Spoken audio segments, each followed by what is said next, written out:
Good afternoon to all. இன்றைக்கி அவங்க என்ன கிளாஸ் எடுப்பாங்க அப்படின்றத போட்டிருப்பான் இன்விடேஷனில். BNSS மற்றும் அதாவது CRPC 2023 அப்புறம் BNSS சில மாற்றங்கள் இருக்கும். CRPCக்கும் இதுக்கும் கொஞ்சம் மாற்றங்கள் இருக்கும். மற்றபடி கிட்டத்தட்ட அதே தான். பாரதிய நியாய சுரக்ஷா சங்கீதா அதை மனப்பாடம் பண்ணுறதே கொஞ்சம் டைம் பிடிக்கும். அதை இது பண்ணுவாங்க. இது என்ன எதுக்காக இந்த இடத்துல இப்போ சொல்கிறேன் அப்படின்னா, இங்கேருந்து நம்ம நிறைய கிளாஸ் எடுக்கிறோம், அவங்க அட்டன் பண்ணுறாங்க. அங்கேருந்து என்னென்னா சிலர் சர்வீஸ்க்கு போகிறாங்க, சிலர் இதுலேயே ட்ரெயின் ஆகி பாடம் எடுக்கிற லெவலுக்கு வர்றாங்க. நம்ம பண்ணுற வேலை எப்படி இருக்குது அப்படின்னா, ஒரே இலக்கு ஜட்ஜுக்கு மட்டும்தான் அப்படின்னு இல்லை. இங்கே நம்ம நடத்துகிறோம் இல்லையா, நடத்துகிறத கேட்டுட்டு ஜட்ஜ் ஆகிறன்னா ஆகுங்க. அதுக்கு இல்லை அந்த ஆப்பர்ச்சுனிட்டி கிடைக்கல. ஏதோ ஒரு என்னென்னா அங்கே என்னென்னா ஜட்ஜு செலெக்ஷனில் பல ஃபேக்டர்ஸ் இருக்கும். ரிசர்வேஷன் இருக்கும், அது இருக்கும். நீங்கள் நல்லா பண்ணியிருப்பீங்க, உங்களோட கட் ஆஃபில் நீங்கள் மேலே வந்திருக்க முடியாது. ஸோ அதெல்லாம் யோசிக்காதீங்க. இந்த ஆப்பர்ச்சுனிட்டி இந்த ஜட்ஜு ஜுடிஷியல் ஆஃபீஸர் ஆக முடியலையா, அடுத்து ஏபிபிக்கு ஒரு 61 போஸ்ட் இப்போ கால் ஃபார் பண்ணியிருக்காங்க. இதுக்கும் இது சிலபஸில் இந்த பாடம் இருக்குது. ஸோ அதுக்கு அடுத்து அதுவும் இல்லையா, ஹைகோர்ட்டில் ப்ராக்டிஸ் பண்ணுறதுக்கு உங்களுக்கு யூஸ்ஃபுல்லாக இருக்கும். ஸோ இவங்களை எப்படி இது பண்ணலாம்னா, ஏற்கனவே இங்கேருந்து நம்ம அட்டன் பண்ணி இவங்கள முயற்சிகள் பண்ணி இதுக்கப்புறம் இப்போ கிளாஸ் எடுக்கிற லெவலுக்கு டெவலப் ஆகி வர்றாங்க. இந்த ஆப்பர்ச்சுனிட்டியை நம்ம பார் ஏற்படுத்தி கொடுக்குறது. So on behalf of Madurai bar association we welcome Vidya welcome பண்ணுறோம். நம்ம அசிஸ்டன்ட் செக்ரட்டரி சரவண பிரியா அவங்களுக்கு சால் போட்டு அவங்கள கௌரவிப்பாங்க.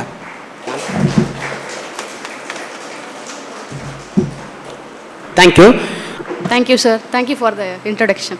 இந்த கிளாஸ் எதை பேஸ் பண்ணி இருக்கும் அப்படின்னு பார்த்தீங்கன்னா, ஒரு CRPC BNSS அதோட ஃபஸ்ட்டு ஸ்டார்டிங் ஸ்டேஜ் எப்படி இருக்கும் அப்படின்னு. இந்த ஒரே கிளாஸில் எல்லாத்தையும் நம்மளால் கவர் பண்ண முடியாது. ஸோ ஸ்டார்டிங்கில் எப்படி இருக்கும், எப்படி ஃபஸ்ட்டுலேருந்து இந்த இன்ஃபர்மேஷன் எப்படி கொடுக்குறாங்க அப்படின்ற மாதிரி தான் இந்த கிளாஸ் இருக்கும். ஓகேவா?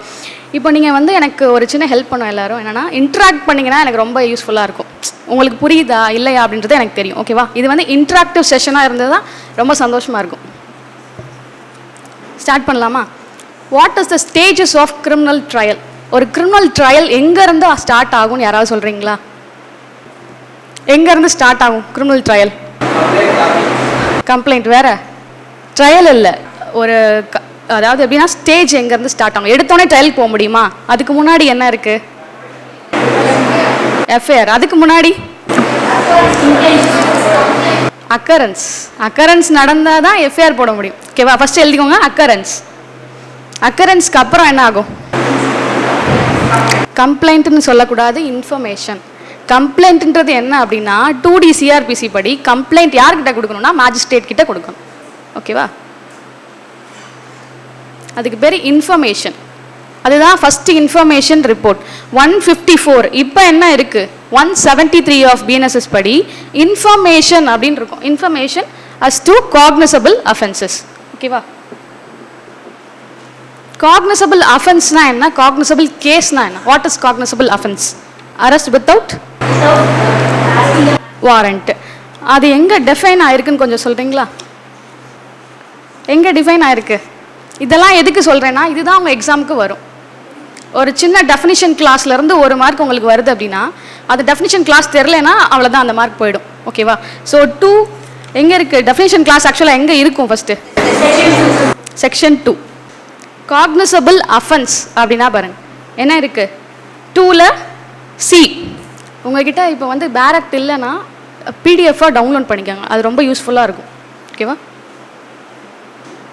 காக்னிசபிள் அஃபென்ஸ்னால் ஃபஸ்ட்டு என்னன்னு பாருங்கள். Offence for which and cognizable case ரெண்டும் ஒன்று தான். காக்னிசபிள் அஃபென்ஸும் ஒன்று தான், காக்னிசபிள் கேஸும் ஒன்று தான். அதில் எந்த டிஃப்ரென்ஷியேட்டும் கிடையாது. ஓகேவா?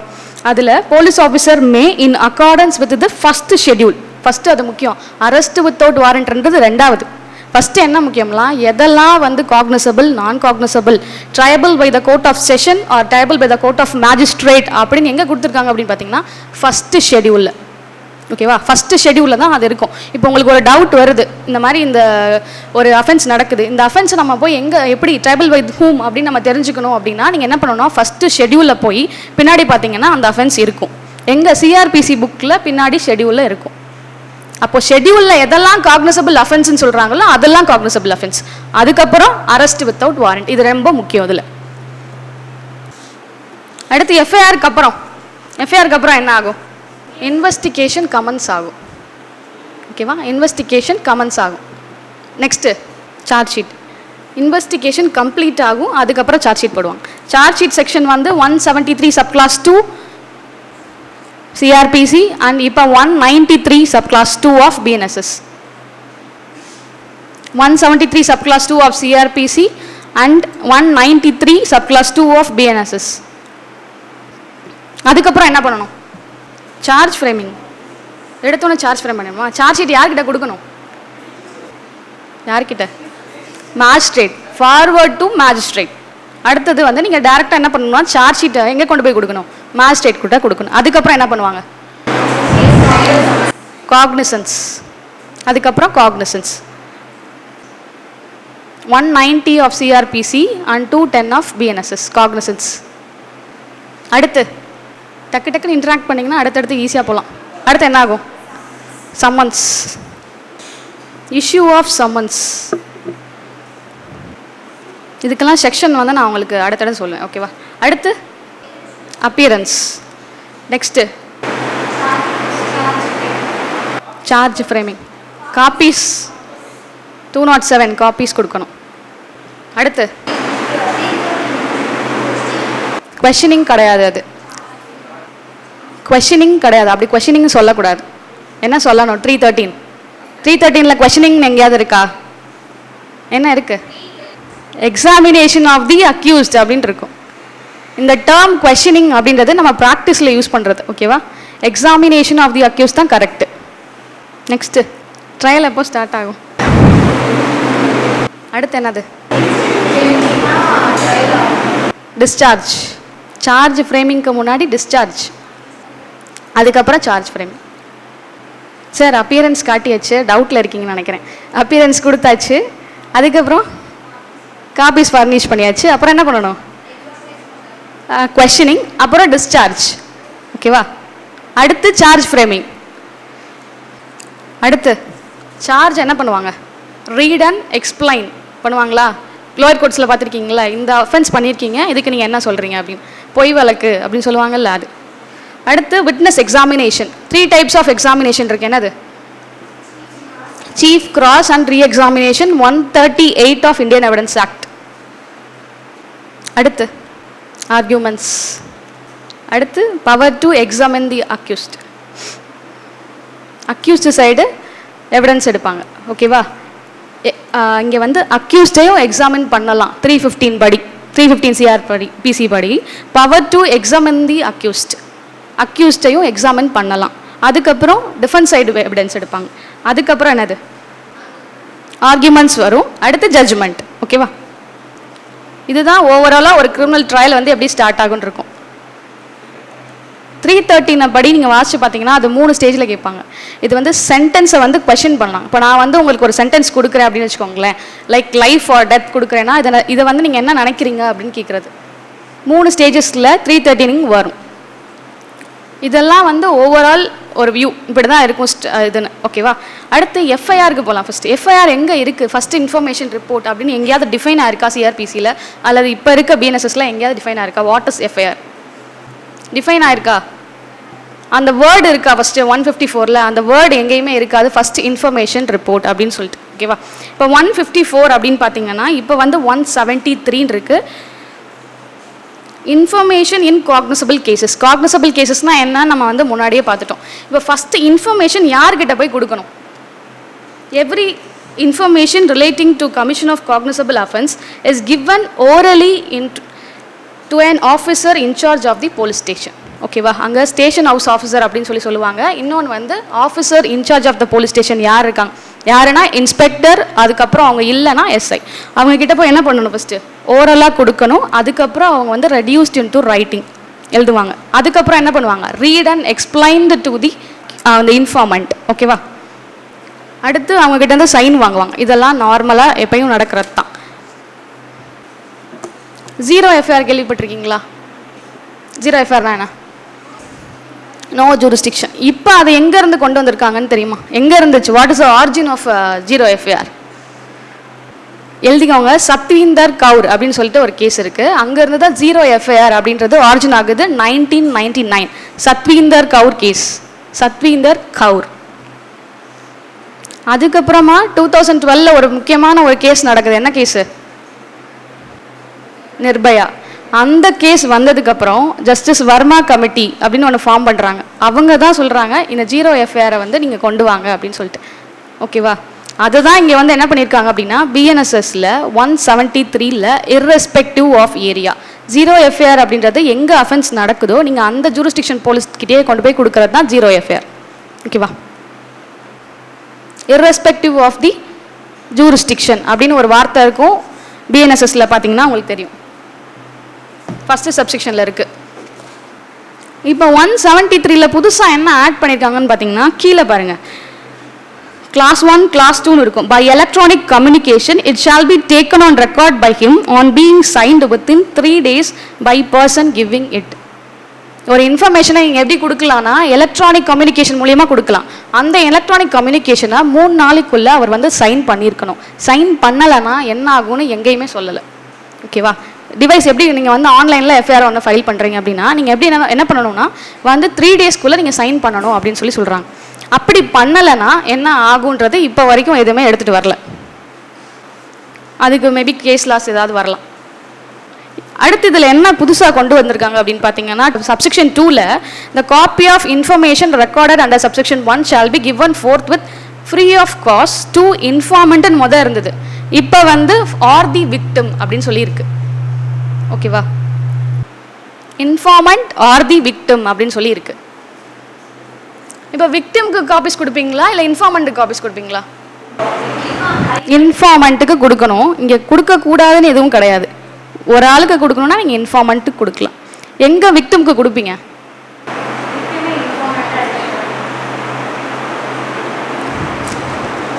அப்போ கொடுக்கலாம். ஓகே, வேற என்ன? இப்போ இன்ஃபார்மண்ட்டாக இல்லை, எங்கே கொடுப்பீங்க? இதை நோட் பண்ணிக்கோங்க. அப்படியே அடுத்தடுத்து வரும் இந்த கொஷனுக்கு ஆன்சர். அடுத்து புதுசாக என்ன இருக்குது அப்படின்னு பார்த்தீங்கன்னா ப்ரிலிமினரி என்கொயரி. எங்கே கேள்விப்பட்டிருக்கீங்க ப்ரிலிமினரி என்கொயரி?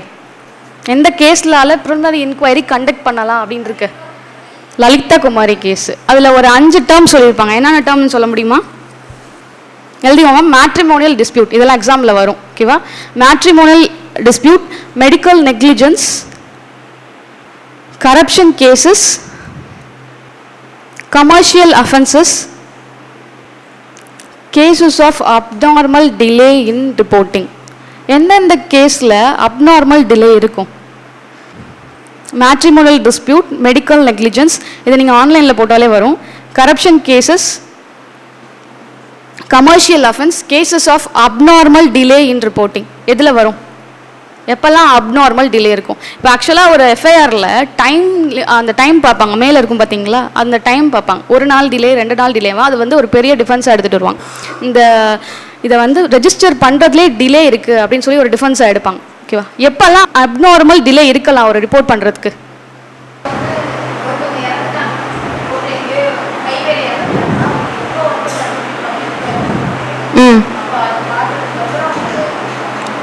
முக்கியமாக அப்நார்மல் டிலே வந்து ஒரு மேட்ரே கிடையாது அப்படின்னு சொல்லி நிறையா ஜட்ஜ்மெண்ட்ஸ் இருக்குது. ஓகேவா? லைக் செக்ஷுவல் அஃபென்சஸ் இருக்குது தெரியுமா, போக்சோ, இதெல்லாம் வந்து ரேப் கேசஸ். இதில் பார்த்தீங்கன்னா அந்த சம்மந்தப்பட்ட பொண்ணு வந்து வெளியில் சொல்ல மாட்டாங்க. அவங்க என்னைக்கு வெளியில் சொல்கிறாங்களோ அப்போ தான் அந்த எஃப்ஐஆர் வந்து ரெஜிஸ்டர் ஆகும். ஓகேவா? சென்னையில் கூட ஒரு பொண்ணை வந்து காது கேட்காத பொண்ணு, வாயும் பேச முடியாது, டெஃப் அண்ட் டம், அந்த பொண்ணை வந்து ஒரு 16 பேருன்னு நினைக்கிறேன், அவங்க வந்து ரேப் பண்ணாங்க. அந்த கேஸில் அந்த பொண்ணை சொல்கிறதுக்கே லேட் ஆச்சு, அவங்க அக்கா கிட்ட சொல்கிறதுக்கே லேட் ஆச்சு. அப்போ இந்த அப்நார்மல் டிலே வந்து எதுனாலன்னு பார்க்கணும். ஓகேவா? இந்த மாதிரி கேசஸில் அப்நார்மல் டிலே இருந்ததுன்னா அது பெரிய விஷயமா டிஃபென்ஸில் எடுத்துக்க மாட்டாங்க. இது ரீசனபிள் டிலேவாக இருக்கணும். அது ஒரு கேஸில் 2 எஃப்ஐஆர் போட்டுக்கலாமா? ஒரு கேஸில் 2 எஃப்ஐஆர் போட முடியுமா? கேஸ் இன் கேஸ் கவுண்டர் கேள்விப்பட்டிருக்கீங்களா? அந்த இதில் 2 எஃப்ஐஆர் போட்டுக்கலாம். ஒரே ஃபேக்ட் ஒரே ஆளுக்கு 2 எஃப்ஐஆர் போடக்கூடாது. எஃப்ஐஆர் எந்த ஃபார்மை பேஸ் பண்ணி போடுறாங்கன்னு தெரியுமா? எந்த form? Integrated investigation form. FIR படிக்கிறீங்கல்ல, நாளைக்கு அஃபென்ஸ் நாளைக்கு படிச்சிங்க அப்படின்னா ஒரு கிரிமினல் ஓபி நம்ம எல்லாரும் ஃபைல் பண்ணுவோம். அந்த எஃப்ஐஆரை பார்த்தீங்கன்னா இன்டகிரேட்டட் இன்வெஸ்டிகேஷன் ஃபார்ம் 1. இதில் என்னென்ன ஃபார்ம்ஸ் இருக்குன்னு ஒரு 6 ஃபார்ம்ஸ் இருக்குது, நான் சொல்கிறேன்.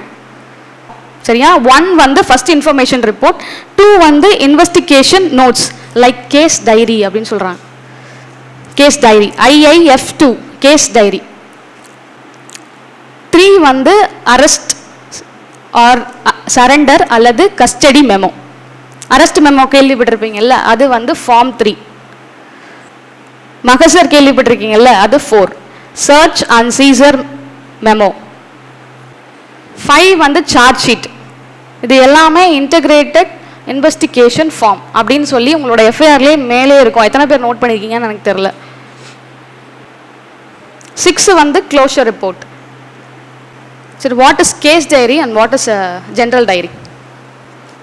இந்த எஃப்ஐஆர்லேயே வந்து ஃபஸ்ட்டு சப்செக்ஷனில் இருக்கும். அதுக்கு கீழே பார்த்தீங்க அப்படின்னா 154க்கு கீழே பாருங்கள். கேஸ் டைரிக்கும் ஜென்ரல் டைரிக்கும் என்ன டிஃப்ரென்ஸ் இருக்குது? லாஸ்ட் லைன் பாருங்கள், first சப்செக்ஷனில் as the state government may prescribe அப்படின்னு சொல்லிட்டு மேலே இருக்கா, shall be entered in a book to be kept by such officer in such form as the state government may prescribe in this behalf. So what is the difference between case diary and general diary? எந்த புக்கை mention பண்ணியிருக்காங்க? entered in a book. which book? Police கையில் எடுத்துகிட்டு வருவாங்க, நம்ம பார்த்துருக்கோம் இங்கே, அந்த டைரியா? கேஸ் டைரி ஜென்ரல் டைரி என்ன டிஃப்ரென்ஸு? இங்கே கையில் வச்சுருப்பாங்க, பார்த்துருக்கீங்களா? என்ன வச்சுருப்பாங்க?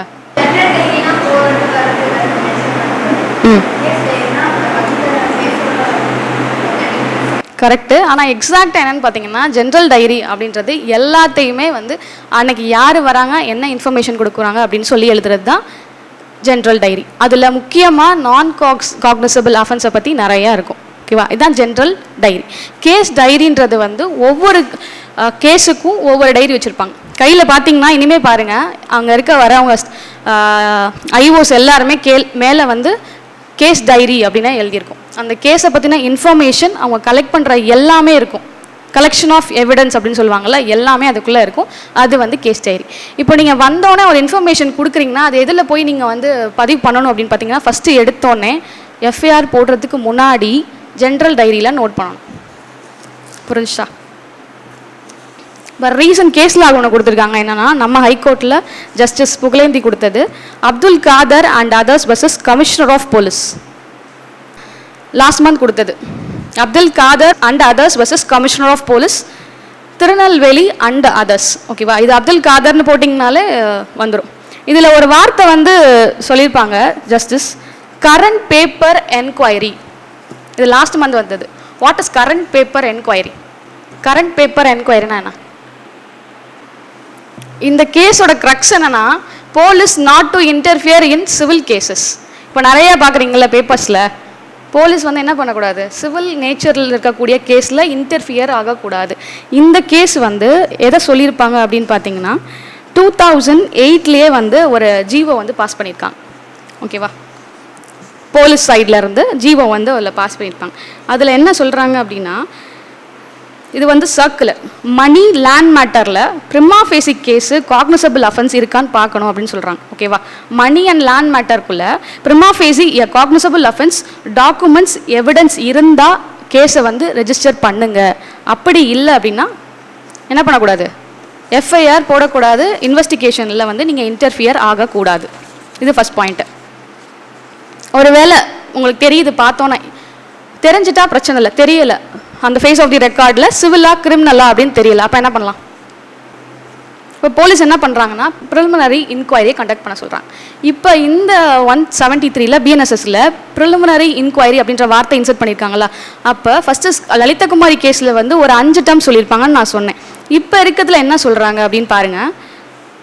Subsection 3, any receipt of information to the commission of any cognizable offense which is made punishable for 3 years அப்படின்னு சொல்லியிருக்கு. but or more but less than 7 years. ஓகேவா? punishable for 3 years இருக்கு. அப்போ 3 to 7 years எப்படி இதை கனெக்ட் பண்ணுவீங்க? Question புரியுதா? 3 years அதில் பாருங்க, கீழே பாருங்க, பேராக்டர் for 3 years or more but less than 7 years அப்படின்னு இருக்கு. 3 yearsலேருந்து 7 years அப்படி கேல்குலேட் பண்ணக்கூடாது. ஃபார் 3 years அங்கே பாருங்க, எக்ஸாமில் வரும் ஃபார் 3 yearsன்னு இருக்கு. ஓகேவா? அப்போ தெஃப்ட்டுக்கு என்ன பனிஷ்மெண்ட்? 3 years. 3 yearsனா 3 years மட்டும் தான் கொடுப்பீங்களா? எனிதிங். அப்போ அதில் ப்ரிலிமினரி இன்கொயரி கண்டக்ட் பண்ணக்கூடாதா? பண்ணணும். அப்போ 0 to 7 years அப்படின்னு கேல்குலேட் பண்ணிக்கணும் நம்ம. அங்கே 3 இருக்குனால 3 to 7 yearsன்னு படிக்காதீங்க, 0 to 7 years. அதில் பாருங்க, proceed to conduct preliminary inquiry to ascertain whether there exists a prima facie case for proceeding in the matter within a period of 14 days. முன்னாடி அப்படி கிடையாது. இப்போ வந்து என்ன சொல்கிறாங்க அப்படின்னா, prima facie case இருக்கான்னு பாருங்க. அப்படி இருந்தால் 14 daysக்குள்ளே என்ன பண்ணணும், preliminary inquiry கண்டக்ட் பண்ணணும் அப்படின்னு சொல்கிறாங்க. இந்த BNSS பொறுத்த வரைக்கும் இந்த நியூ லாவில் கொண்டு வந்திருக்காங்க லிமிட்டேஷன்ஸ். முன்னாடி வந்து இத்தனை நாளைக்குள்ளே நீங்கள் பண்ணணும் அப்படின்றது எதுவுமே இருக்காது. கேஸ் வந்து இத்தனை நாளைக்குள்ளே நீங்கள் ரெஜிஸ்டர் பண்ணணும், ப்ரிலிமினரி இன்கொயரி வந்து இவ்வளோ நாளில் நீங்கள் பண்ணணும் அப்படின்றது எதுவுமே இருக்காது. டிஸ்சார்ஜ் பெட்டிஷன் எப்படி போடணும், சார்ஜ் எப்போ ஃப்ரேம் பண்ணணும், எத்தனை நாளைக்குள்ளே ஃப்ரேம் பண்ணணும்னு இருக்காது. இதை லாஸ்ட்டில் நான் சொல்கிறேன், ஓகேவா? இதெல்லாம் இப்போ கொண்டு வந்திருக்காங்க. இப்போ இந்த 2008 இந்த சர்க்குலர்லேயே அங்கே என்ன சொல்லிட்டாங்கன்னா 15 daysக்குள்ளே கம்ப்ளீட் பண்ணணும் அப்படின்னு சொல்லியிருக்காங்க. ப்ரிலிமினரி இன்கொயரியை 15 daysக்குள்ளேயே நீங்கள் என்ன பண்ணணும், கம்ப்ளீட் பண்ணணும் அப்படின்னு சொல்லியிருக்காங்க. அது வந்து முன்னாடியே வந்துருச்சு 2008, அதை தான் கொண்டு வந்து இங்கே போட்டிருக்காங்க. இப்போ சம்மன் வந்து நீங்கள் எப்போ அனுப்பணும்னா, அந்த என்கொயரி முடிஞ்சு கேஸ் ரெஜிஸ்டர் பண்ணதுக்கப்புறம் தான் சம்மனே அனுப்ப சொல்கிறாங்க இந்த கேஸில் பொறுத்த வரைக்கும். புரிஞ்சா? அது வரைக்கும் என்ன பண்ணக்கூடாது, டிஸ்டர்ப் பண்ணக்கூடாது. சிவில் நேச்சராக இருந்துச்சுன்னா மொத்தமாக நீங்கள் வந்து இன்டர்ஃபியர் ஆகக்கூடாதுன்னு தான் இந்த கேஸ்லால கொடுத்துருக்காங்க. சரி, கரண்ட் பேப்பர் என்கொயரினா அப்போ என்னவா இருக்கும்? What is current paper enquiry அப்படின்னா, an informal undocumented check by police on complaint. Complaint கொடுக்குறாங்கல்ல, உடனே என்ன பண்ணுவாங்க, அது இங்கே சொல்லக்கூடாது. உடனே என்ன பண்ணுவாங்கன்னா ஹராஸ் பண்ண வச்சுவாங்க. நாட் டு ஹராஸ் எதுக்கு போடுறோம், சிவில் டிஸ்பியூட்டில், இது சிவில் டிஸ்பியூட்டு, ஹராஸ் பண்ணாதீங்க அப்படின்னு சொல்கிறாங்கல்ல. அதெல்லாம் வந்து என்ன சொல்கிறாங்கன்னா, டாக்குமெண்ட் இல்லாமல் எந்த விதமாக எவிடன்ஸும் இல்லாமல் நீங்கள் என்ன பண்ணக்கூடாது, எஃப்ஐஆரோ சிஎஸ்ஆரோ போடுறதுக்கு முன்னாடி ஒரு பர்சனை ஹராஸ் பண்ணக்கூடாதுன்றதுக்காக தான் அது சொல்கிறாங்க. அதுதான் கரண்ட் பேப்பர் என்கொயரி. பேப்பரே இல்லாமல் நீங்கள் என்ன பண்ணக்கூடாது, அவங்கள ஹராஸ் பண்ணக்கூடாது. சரி, அடுத்து சப்செக்ஷன் 4 பார்த்தீங்க அப்படின்னா, இதில் என்ன கொடுத்துருப்பாங்கன்னா, சப்செக்ஷன் 1ல் வந்து ஒரு இன்ஃபர்மேஷன் போய் கொடுக்குறீங்க, போலீஸ் ஆஃபீஸரை வந்து அதை ரிசீவ் பண்ணலை அப்படின்னா என்ன பண்ணுறது?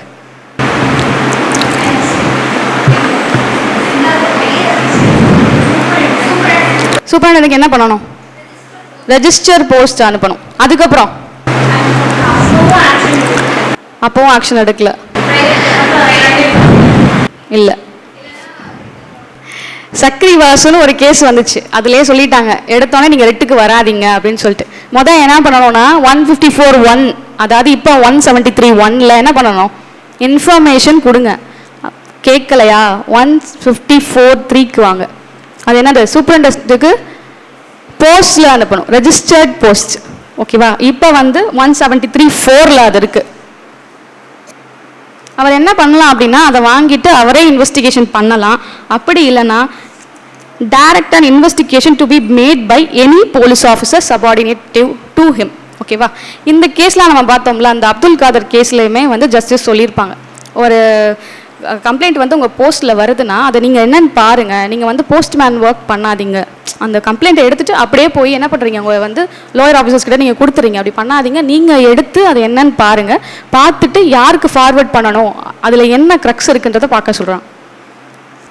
அதுக்கப்புறம் என்ன பண்ணணும்னா 156(3) கேள்விப்பட்டிருக்கீங்களா? 156(3) இப்போ 175(3). 156(3) என்னது, direction to file the FIR. அதில் என்ன இருக்குன்னு பாருங்கள், 175 police officers power to investigate cognizable case அப்படின்னு இருக்கா. அதில் 3ல் என்ன பண்ணணும்னா, நீங்கள் போய் மேஜிஸ்ட்ரேட் கிட்ட இந்த பெட்டிஷன் வந்து கொடுக்கணும் 156(3)ல். அப்போ அவங்க என்ன பண்ணுவாங்கன்னா எஃப்ஐஆர் ஃபைல் பண்ண சொல்லுவாங்க, ஓகேவா? Direction to file the FIR or investigation. இது வந்து ப்ரைவேட் கம்ப்ளைண்ட் கிடையாது. அதுக்கப்புறம் என்ன பண்ணுவாங்க, அதுக்கப்புறம் கோர்ட்டுக்கு வந்துடலாமா நேரா? 200 என்னது, கம்ப்ளைண்ட், ஓகேவா? அப்புறம் கம்ப்ளைண்ட்டுக்கு வாங்க அப்படின்னு சொல்கிறாங்க. இதான் சக்ரிவாசுல முதல் என்ன சொல்கிறாங்க, 154(1)க்கு போ, அதுக்கப்புறம் 154(3)க்கு வாங்க, அதுக்கப்புறம் என்ன பண்ணணும் 156(3), அதுக்கப்புறம் தான் வந்து நீங்கள் 200க்கு வரணும் அப்படின்னு சொல்கிறாங்க. அடுத்து 167 சிஆர்பிசி, ஓகேவா? ரிமாண்ட். இப்போ வந்து 187 BNSS, rule 6 of criminal rules of practice. இது மூணையுமே நீங்கள் கம்பைன் பண்ணி படிக்கணும். 167 procedure when investigation cannot be completed in 24 hours. Statutory bail கேள்விப்பட்டிருக்கீங்களா? இது இந்த 167ல் இருக்கும். ரிமாண்ட்னா என்ன? What is remand? ரிமாண்ட்னா என்ன? 167ல் என்ன சொல்லியிருக்காங்க? இப்போ 187 procedure when investigation cannot be completed in 24 hours அப்படின்னு சொல்லியிருக்கு. ஒரு இன்வெஸ்டிகேஷனை 24 மணி நேரத்துக்குள்ளே முடிக்க முடியலன்னா என்ன பண்ணணும் அப்படின்றது தான் இதில் சொல்லியிருப்பாங்க. சரியா? ஃபஸ்ட்டு என்ன பண்ணணும் அப்படின்னு பார்த்தீங்கன்னா, whenever any person is arrested and detained in custody and it appears that investigation cannot be completed within the period of 24 hours fixed by 57. 57ல் தான் என்ன சொல்லியிருக்காங்க அப்படின்னா, இன்வெஸ்டிகேஷனை 24 ஹவர்ஸ்க்குள்ளே முடிக்கணும் அப்படின்னு. சிஆர்பிசி படிச்சுட்டு இருக்கேன், ஓகேவா? அது 57 அப்படி இருக்குது. அதுக்கப்புறம் பாருங்கள், accusation on information is well founded, the officer in charge of the police station or the police officer making the investigation if he is not below the rank of sub inspector shall forthwith transmit the nearest judicial magistrate. உடனே என்ன பண்ண சொல்கிறாங்க? Judicial மேஜிஸ்ட்ரேட்டுக்கிட்ட கொண்டு போய் கொடுக்க சொல்கிறாங்க. அதுக்கப்புறம் அவங்க என்ன பண்ணுவாங்க? ஒரு நாள் இதில் வந்து கொண்டு போய் கொடுத்தோன்னே அவர் என்ன பண்ணணும் அப்படி பார்த்தீங்கன்னா ரிமாண்ட் அப்படின்னு சொல்லுவாங்க. அந்த ரிமாண்ட் எப்படி இருக்கணும்? ரிமாண்டுனா judicial custody or police custody, இது ரெண்டுமே ரிமாண்டுக்குள்ளே வரும். ஓகேவா? Judicial custody or police custody அப்படின்னு சொல்லுவாங்க. முன்னாடி எப்படி இருந்துச்சுன்னா 15 days தான் போலீஸ் கஸ்டடி வைக்க முடியும். அந்த போலீஸ் கஸ்டடியில் நீங்கள் என்ன சொல்லுவாங்க அப்படின்னு பார்த்தீங்கன்னா, அந்த 15 நாளுக்குள்ளே ஃபஸ்ட்டு 15 daysக்குள்ளே நீங்கள் எத்தனை நாள் வேணால் வாங்கிக்கலாம்.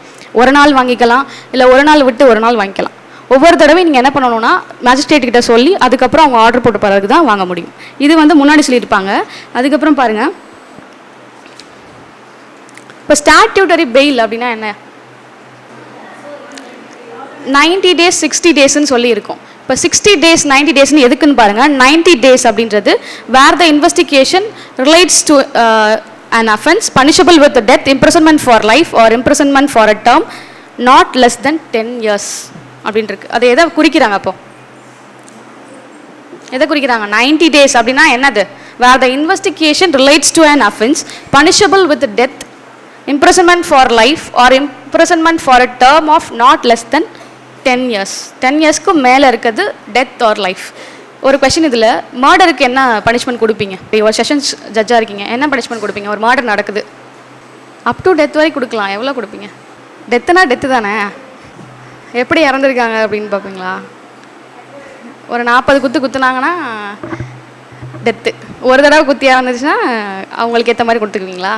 10 years கொடுக்கலாமா? பாவம் 10 years கொடுத்துருவோமா? 5 years கொடுக்கலாமா? கொடுக்கக்கூடாது. அதுதான் கொடுக்கக்கூடாது. அதில் மினிமம் பனிஷ்மெண்ட்டாக என்ன இருக்குன்னா லைஃபு, மேக்ஸிமம் டெத் இருக்குது. ஓகேவா? அப்போ நீங்கள் என்ன கொடுக்கணும்? லைஃப் ஆர் டெத், இது மட்டும்தான் கொடுக்க முடியும். 10 years 5 yearsலாம் உங்களால் கொடுக்க முடியாது. இதுதான் வந்து முன்னாடி இருந்தே இருக்குது. ஆனால் இப்போ என்ன கொடுத்துருக்காங்க டெஃபினிஷனில்? முன்னாடி வந்து நேச்சுரல் லைஃப். லைஃப்னா எவ்வளோ கொடுப்பீங்க? லைஃப்னா லைஃபு தான். இப்போ நேச்சுரல் லைஃப் அப்படின்னு சொல்லி கொடுத்துருக்காங்க. முன்னாடி அது இருக்காது. நம்ம லைஃப்னா என்ன பண்ணுவோம்? சரி லைஃப் வரைக்கும் கொடுக்கலாம், ஒரு 14 years கொடுப்போம் அப்படின்னா லைஃப் இஸ் லைஃப். 14 years எப்போ வரும்? 20 years எப்படி வரும்னாங்கன்னா கம்ப்யூட்டேஷன் அப்படின்னு சொல்லிட்டு இருக்கும். ஐபிசியில் பார்த்துருக்கீங்களா? கம்ப்யூட்டேஷன் ஃப்ராக்ஷன் அப்படி இருக்கும். அதை படித்து பார்த்தீங்கன்னா தெரியும். அந்த டைமில் மட்டும்தான் நீங்கள் 14 years and 20 years, அது வெறும் ஒன் வேர்டுக்கு மட்டும்தான் யூஸ் ஆகும். அந்த 14 years and 20 years ஒன்ஸ் லைஃப்னு கொடுத்துட்டிங்கன்னா அது லைஃப் தான் எப்பயுமே. இப்போ தான் அதுக்கான டெஃபினிஷன் நேச்சுரல் லைஃப்னே கொடுத்துருக்காங்க. புரிஞ்சுதா? 90 days அப்படின்றது 10 yearsக்கு மேலே இருக்க அஃபென்ஸுக்கு எல்லாமே என்ன சொல்கிறாங்க? 90 daysன்னு பீரியட் வந்து ஃபிக்ஸ் பண்ணுறாங்க. அடுத்து வந்து பார்த்தீங்கன்னா டு எனி அதர் அஃபென்ஸுக்கு 60 நாள். முன்னாடி எப்படி இருந்துச்சுன்னா இந்த 90 நாள் 60 நாளைக்கு 15 நாள் ஃபஸ்ட்டு 15 days அப்படின்னு சொல்லி இருந்துச்சு. புரிஞ்சா? அந்த ஃபஸ்ட்டு 15 daysக்குள்ளே நீங்கள் எத்தனை நாள் வேணாலும் என்ன பண்ணிக்கலாம்? போலீஸ் கஸ்டடி வாங்கிக்கலாம். அந்த 15 நாளுக்கு அப்புறம் 16வது நாள் என்ன பண்ணணும்? ஜுடிஷியல் கஸ்டடிக்கு கொடுத்துடணும். இப்போ எப்படி இருக்குது அப்படின்னு பார்த்தீங்கன்னா அந்த 60 daysல முதல்ல 40 days, ஃபஸ்ட்டு 40 daysக்குள்ளே 15 நாள் நீங்கள் வாங்கிக்கலாம். இப்போ இருக்குது அப்படி. ஆனால் அப்பையும் 15 நாள் தான் வாங்கிக்க முடியும். புரிஞ்சுதா? 60 நாளைக்கு என்ன சொல்கிறாங்கன்னா ஃபஸ்ட்டு 40 நாள் வரும்ல, 1 to 40 days, அதுக்குள்ளே 15 நாள் நீ எப்போ வேணால் வாங்கிக்கோ. 90 daysல அந்த ஃபஸ்ட்டு 60 days, ஓகேவா? 60 daysக்குள்ளே 15 நாள் நீ எப்போ வேணால் வாங்கிக்கலாம். இதுதான் இப்போ இருக்க டெஃபினிஷன். இது சிபிஐ வெர்சஸ் அனுபம் ஜே குல்கர்னின்னு ஒரு பழைய கேஸில் இருக்குது. CBI versus Anupam J Kulkarni. உங்களுக்கு இந்த சிஆர்பிசி எடுத்தாலே ரிமாண்ட் அப்படின்னு எடுத்துக்கிட்டிங்கனால இந்த கேஸில் தான் ஃபஸ்ட்டு வரும். CBI versus Anupam J Kulkarni. இந்த ஃபஸ்ட்டு பீரியட் இருக்குல்ல, ஃபஸ்ட்டு 15 days அதை எப்படி கால்குலேட் பண்ணணும் அப்படின்னு சொல்லி அந்த கேஸில் கொடுத்துருப்பாங்க.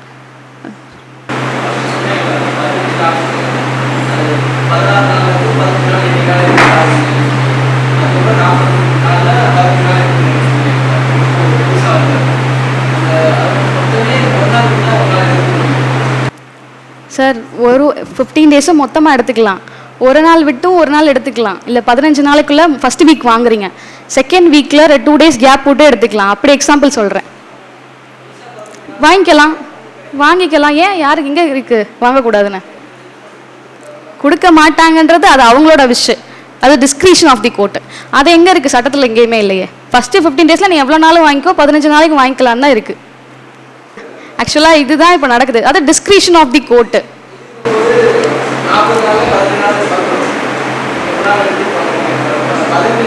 அதுதான் முன்னாடி இருந்தது, இப்போ இல்லை, அதை தான் மாற்றி கொண்டு வந்திருக்காங்க.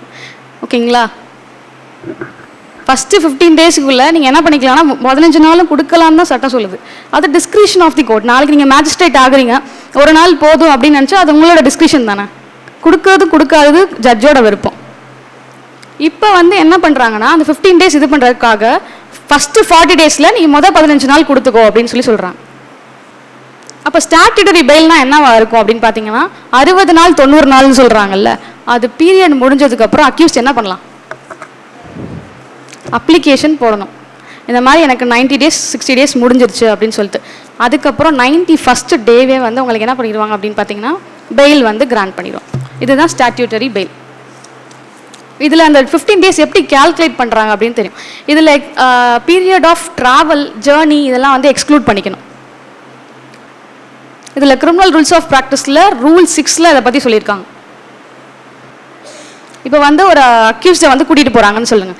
ரிமாண்ட் ரிப்போர்ட்டில் என்ன இருக்கும் அப்படின்னு பார்த்தீங்கன்னா டைம் ஆஃப் ரிமாண்ட், எப்போ ரிமாண்ட் பண்ணுறாங்க, அடுத்து என்னென்ன இன்ஜுரிஸ், இதெல்லாம் மேஜிஸ்ட்ரேட்டோட டியூட்டிஸ்.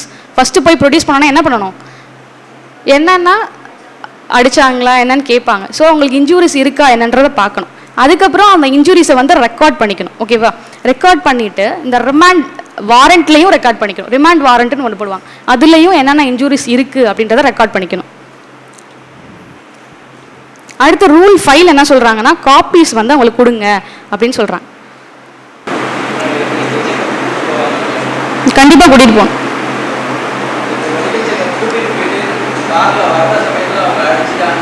சார் அதுதான் நீங்கள் என்கிட்ட கூட்டிகிட்டு வரீங்களா, அதுக்கு தான் அந்த செக்ஷனு. நான் மேஜிஸ்ட்ரேட்னு வச்சுக்கோங்களேன்.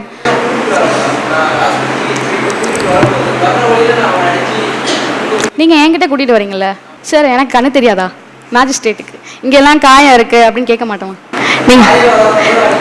உள்காயம் அடிப்பீங்க, கை காலை உடைக்க மாட்டிங்களா?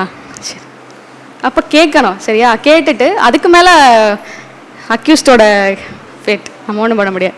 மேஜிஸ்ட்ரேட்டு என்ன சொல்லணும்னா இன்ஜுரி இருக்கா இல்லையான்றதை மட்டும் கேட்கணும். இருக்கா நம்ம பார்த்து அதை ரெக்கார்ட் பண்ணணும்னு தான் சொல்லியிருக்காங்க. அவங்க எப்படி அடித்தாங்க, வலிக்காமல் அடித்தாங்களா அப்படின்றது இப்போ அவங்க சாட்டிஸ்ஃபை ஆகுறாங்க. மேஜிஸ்ட்ரேட் ஓகே போலீஸ் கஸ்டடி கொடுக்கலாம் அப்படின்னு நினச்சா கொடுத்துக்கலாம். அப்போ போலீஸ் என்ன பண்ணணும் அப்படின்னு பார்த்தீங்கன்னா ஒரு அஃபிடவிட் கொடுக்கணும். Request for remand to police custody shall be accompanied with an affidavit கொடுத்து அவங்களை கூட்டிகிட்டு போகணும். இந்த 15 days எப்படி கம்ப்யூட் பண்ணுவாங்க அப்படின்னா ஃபஸ்ட்டு ரிமாண்ட் ரிப்போர்ட் கொடுக்குறாங்களா மேஜிஸ்ட்ரேட் கிட்ட, ரிமாண்ட் வாங்குறாங்களே அந்த டேட்லேருந்து கம்ப்யூட் பண்ணணும், கால்குலேட் பண்ணிக்கணும். இப்போ அக்யூஸ்ட் மைனராக இருக்காங்க, அப்போ என்ன பண்ணலாம்? அக்யூஸ்ட் மைனராக இருக்காங்க ரிமாண்ட் பண்ணுற டைமில் ஜுனைல் போர்டில் கொடுக்கணும், ஜுனைல் ஜட்ஜ் கிட்ட. ஒரு டிரான்ஸ்ஜெண்டராக இருக்காங்க, அப்போ என்ன பண்ணலாம்? ஆமால, இதை யோசிக்கவே இல்லையா? டிரான்ஸ்ஜெண்டராக இருக்காங்க அக்யூஸ்ட், அப்போ என்ன பண்ணலாம்? ரிமாண்டு கூட்டிகிட்டு வராங்க, என்ன பண்ணுறதுன்னு தெரியலையே, படித்தா தானே தெரியும். இது வரைக்கும் கிரிமினல் ரூல்ஸ் ஆஃப் ப்ராக்டிஸை யாரும் பார்த்ததே இல்லை, எப்படி தெரியும்? சொல்லி கொடுத்துருவாங்க அதெல்லாம், இது பண்ணுங்க அப்படின்ட்டு கவலைப்படாதீங்க. என்ன பண்ணலாம் அப்போது? டிரான்ஸ்ஜெண்டராக ஓகே, அதை எப்படி நீங்கள் ஐடென்டிஃபை பண்ண முடியும்? அவங்க ப்ரீடாமினன்ட் செக்ஸ் ஓரியன்டேஷன் அப்படின்னு அவங்களுக்குள்ளே இருக்கும். சில பேருக்கு எப்படி சொல்லுவாங்க அப்படின்னா இதுக்கு பேர் என்னென்னா மேல் ஈஸ்ட்ரோஜன் டெஸ்ட்ரோஜன் சொல்லுவாங்கள்ல, அது எது அதிகமாக இருக்குது அப்படின்னு சொல்லி பார்க்க சொல்கிறாங்க. அதுக்கு என்ன பண்ணணும்? மேஜிஸ்ட்ரேட்டுக்கு தெரியுமா? அதுக்கெல்லாம் நமக்கு ட்ரைனிங் கொடுக்க மாட்டாங்க. என்ன பண்ணலாம்? மெடிக்கல் செக்கப் பண்ணணும். சரியா? எங்கே அனுப்பணும்னு பாருங்கள். ப்ரீடாமினன்ட் செக்ஸ் ஓரியன்டேஷன் எழுதிக்கோங்க. Predominant sex orientation, medical test பண்ண சொல்கிறாங்க. Pass an order to conduct medical test. அந்த ரிப்போர்ட்டை பேஸ் பண்ணி எய்தர் நீங்கள் வந்து மென் ப்ரிசன் ஆர் உமன் ப்ரிசனில் அடைச்சிக்கலாம். எது அதிகமாக இருக்குது அப்படின்னு சொல்லி பார்த்துட்டு, ஓகேவா? அந்த ரிப்போர்ட்டில் இருக்கும், அதில் பர்சன்டேஜ் இருக்கும், நிஜமாவே பர்சன்டேஜ் இருக்கும். அந்த பர்சன்டேஜ் பேஸ் பண்ணி இவங்களுக்கு எது டாமினண்ட்டாக இருக்குது அப்படி, அதுதான் அதிகமாக இருக்குதுன்னு சொல்லிட்டேன். டாமினண்ட்டாக இருக்கோ அதை வச்சு நீங்கள் என்ன பண்ணிக்கலாம், மென் ப்ரிசன் ஆர் உமன் ப்ரிசனில் நீங்கள் வந்து இது பண்ணிக்கலாம். அந்த ரிப்போர்ட் இப்போ வரலை, அப்போ என்ன பண்ணுவாங்க அப்படின்னு பார்த்தீங்கன்னா, டிரான்ஸ்ஜெண்டரில் பிரிசனஸ் வார்டு, ஜிஹெச்சில் வந்து பிரிசனஸ் வார்டுன்னு ஒன்று இருக்கும், அதில் நீங்கள் வந்து கொஞ்ச நாள் வச்சுருங்க அப்படின்னு சொல்லி சொல்கிறாங்க. இப்போ ஒரு உமன் அக்யூஸ்டாக இருக்காங்க, அவங்க கையில் வந்து ஒரு 6 வயசு குழந்தை இருக்குது, என்ன பண்ணலாம் அவங்கள?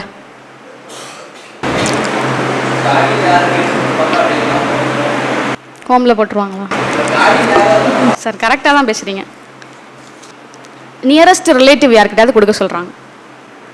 அப்படி 6 இயர்ஸ்க்கு கீழே இருந்தால் ப்ரொசீட் பண்ணிக்கோங்க, ரிமாண்டை வந்து ப்ரொசீட் பண்ணிக்கோங்க, அந்த பொண்ணோட கையிலே இருக்கும். 6 இயர்ஸ்க்கு மேலே இருந்தால் நியரஸ்ட் ரிலேட்டிவ் அல்லது சைல்டு வெல்ஃபேர் கமிட்டி இருக்குல்ல, அங்கே வந்து அவங்கள ஃபார்வர்ட் பண்ண சொல்கிறாங்க. இதுதான் இப்போதைக்கு ரிமாண்டை பற்றி இருக்குது.